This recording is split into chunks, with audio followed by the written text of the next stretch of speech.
Hi, everybody, and welcome to World Trade Wednesday Live, brought to you by Global Tooling Specialties, where we discuss Laredo's impact on world trade and world trade's impact on the Laredo region. Today, my guest is Carlo Molano from Forum Commercial Real Estate. Carlo and I work together on, we're working on the 25th Logistics and Manufacturing Symposium, a North American event we're having in September at TAMIU. But I brought Carlo in today to discuss the industrial market, bit of the industrial market snapshot and what we have in his area of expertise, which of course is commercial real estate. So thank you, Carlo, for coming in. Thank you for having me. It's congratulations for having this awesome video. Thank you. Live video on Facebook. So I hope that the viewers out there are watching and get to learn something about Laredo. And it's exciting to participate on the symposium you mentioned, which we hope all of you can participate. You can learn more about it at pathwaysfortrade.com. So I'm the managing principal at Forum Commercial Real Estate. It's a Laredo-based industrial and commercial real estate firm.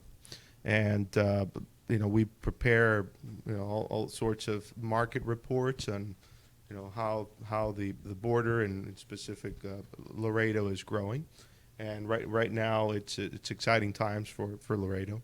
We've got the lowest historical vacancy, very few buildings, Alma. We've got less than 1% available out of 38 million square feet. Wow. And a growth of over 1 million square feet per year, which historically Laredo's seen about 500,000 square feet of growth per year. So right now we're past double the average that we've seen in the past. Oh, okay, wow. It's just, really, really exciting to see that. New developers coming in, local developers, expanding. I wish we had more speculative space being built. Yeah.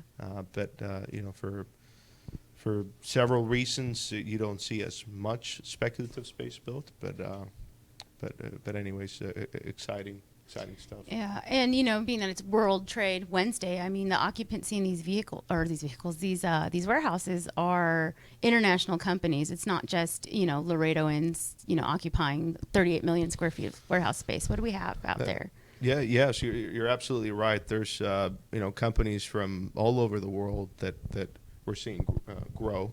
The two sectors that Laredo sees the most growth in are electronics, electrodomestic. I kind of group them as one, and then automotive industry. Yes.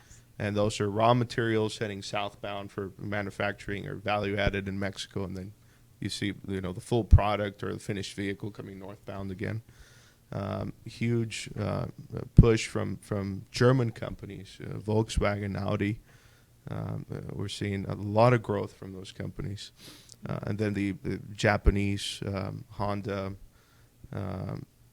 it's just amazing to see all this exciting growth. And it's, from small components, wire harness, all the way to, dashboards and seats and just across the board. Yeah, and I think a lot of people don't really realize, the back and forth on border crossings for components. You mentioned value add in Mexico, and it doesn't come back an entirely finished, or in this case, a vehicle. And, they bring it back stateside, do something else to it, goes to Canada, comes back. So, so you mentioned the amount of warehouse space. You mentioned there's a lot of new growth.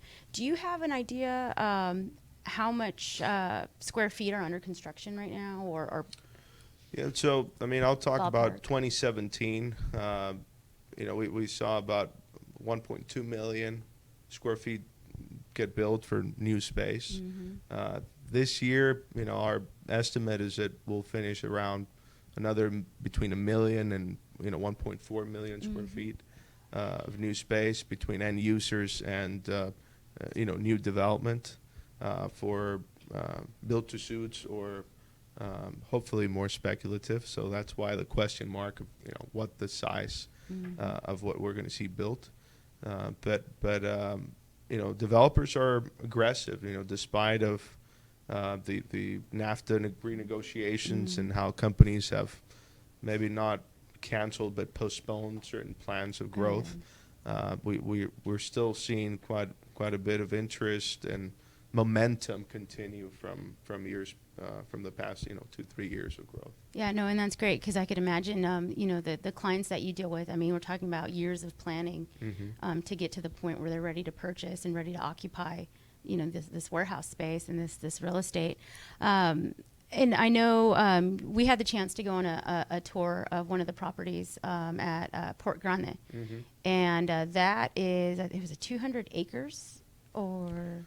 Well, where their are we at? first phase is, First phase. just a little over 150 acres. And Okay. that building that you saw is, it's actually the largest speculative building Okay. built in Laredo. It's 366,000 square feet. That was very large, and what I liked about that, and the reason I bring it up is because all the more modern touches you find. I know we're going higher bays, higher warehouse height. Talk about some of those things that you're seeing now, and in the new developments that you're not seeing in some of the older. Yeah, so I mean, Laredo is, out of, I've always said that, out of 800, plus or minus Mexican customs brokers, about 500 of them have operations in, the Laredo, Nuevo Laredo area, and they, for the most part, in, the history of Laredo's industrial market, have, managed the operations and have contributed to most of the growth of warehouses in Laredo. But as of recent years, you have more third-party logistics companies growing, and these folks have changed the size requirements as they consolidate a lot of companies into larger spaces. So custom brokers may just see the product stay in their building for a short period, and that doesn't require racking systems or staging the product vertically. It just stays on the floor and they ship it out. But these logistics companies that maybe distribute and hold the product longer term, then they see an advantage to having a taller building, like what Majestic is building, which is 32-foot clear height, versus what we've seen in the past, which was more like 24 feet. So you're almost 10 feet taller. So your cubic feet grow quite significantly, and that it's an advantage for some companies, not all. But also there's other features, such as better lighting technology that we have nowadays, so the warehouses stay cooler with LED versus a metal halide light. Just better air circulation and better high-speed fans in warehouses, better fire suppression systems, so your product is kept safer, and it just lowers your risk and your liability and insurance. So there's many new things that we're seeing, and it's changing fast. Yeah. Faster than it used to. I mean, you would see technology take a little bit longer. Now it's pretty quick. Yeah. So we would love to see more of those features, in more buildings here. Oh, yeah. Just a little quick point on that. Many have asked, why not solar panels in these buildings? That's a very good question. I would love to hear questions from the audience, maybe for the next session, so that we can respond. But that is something that I scratch my head with. Why not solar panels and other features around these buildings to not just have your boxes full of product and distribute, but also take advantages of these flat surfaces, and how can that improve quality of life or other aspects in the city and the region. Yeah. You see, I mean, I personally don't know. I don't know. You're not in building, but you've been in enough buildings. But like the LEEDs, right? The LEED certified and all that other stuff. You think, like, how many more? If we got a new development going in, why not? Why not do it like the right way the first time? Let's call it, whatever. But no, you're absolutely right. I mean, it's, what is it, 105 today? I think we could save on our electricity bill with some solar panels on the roof. But we're actually working with a company, bringing them for the symposium in September, a solar panel company to come out and exhibit So Well, that'd that be would great. be, yeah, I agree. Let's hope we do that. Well, Carlo, you're right. It'd be nice to know what the audience thinks. This is our first time live, and really, not only is it exciting to just be live, but of course, Carlo and I have probably some of the craziest schedules, just for fun though, just for fun. We do it for fun. So to get us to actually sit down and film was kind of a tricky thing. And then I'm like, it's Wednesday.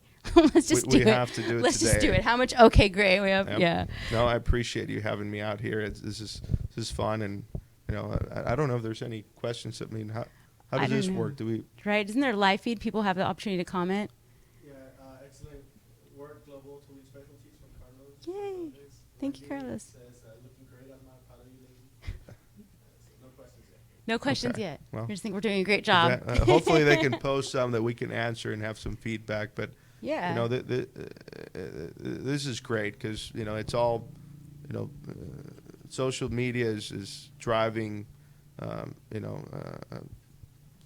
how we think and how we analyze certain things, and I think it's important to incorporate business with new media trends and how you communicate and get feedback. I think this is a great thing that you're doing. So Yeah, thank you. I know for me, it's just like, well, what do you want to hear about? What do you want to know? Or what do people not know about that, I've come across, have a conversation at a restaurant with somebody, let's say my server, and, what business are you in? Or what do you do? Or, oh, what about this? Or you hear somebody, like, oh, all these trucks are just so annoying. Well, all these trucks are paying the majority of your bills indirectly. If you're not in the industry, guess what? Whoever is paying for your restaurant tab or whatever, it just might be.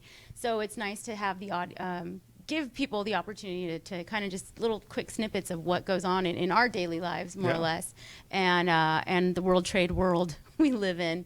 So no, it'd be great to get interesting questions. Like I'll give the audience an example of. I get questions from people that come and tour Laredo and visit buildings, and they ask me, well, where are your high rises? Where are your office complexes? And I take them to warehouses. We walk in, and it's a 3-story office inside the warehouse with, nice, waterfall, water feature, and beautiful furniture and elevators. And so here's our high-rise office. It's inside a warehouse, and it's just hard for them to grasp that and understand why. It is. So, well, that's because business here is industrial by nature. Yeah. And it's easier to manage it from within the warehouse than from outside. Mm-hmm. So I think it's important for people to know what's inside these buildings. Oh, yeah. And what people actually do to, process things and handle freight and logistics and customs brokerage and what all that means. Yeah. And sometimes, I don't even grasp it. I think that was a joke. Was at yesterday's meeting. Right. Oh gosh. Or Bitcoin. Bitcoin's complicated. I'm like, customs brokerage is complicated. That's complicated. But yeah, I think now that you've kind of sat in the hot chair, you'll be able to know more or less what the World Trade Wednesday series is all about, and we could see when we could do this again with a more defined outline. I know. Well, yeah, thank you everybody for tuning in on Facebook Live, our first live edition of World Trade Wednesday, where we discuss Laredo's impact on world trade and world trade's impact on the Laredo region. Brought to you by Global Tooling Specialties. Thank you, employer. And thank you, Carlo Molano from Forum Commercial Real Estate for coming in. And you're right, www.pathwaysfortrade.com. That is the website for the information for the 25th Logistics and Manufacturing Symposium, which both Carlo and I are co-chairing. So thank you, everybody. Yes. So thank you, everybody, for tuning in. And if you have questions, go ahead and put them in the comments, and we'll get Carlo back on. Thank you.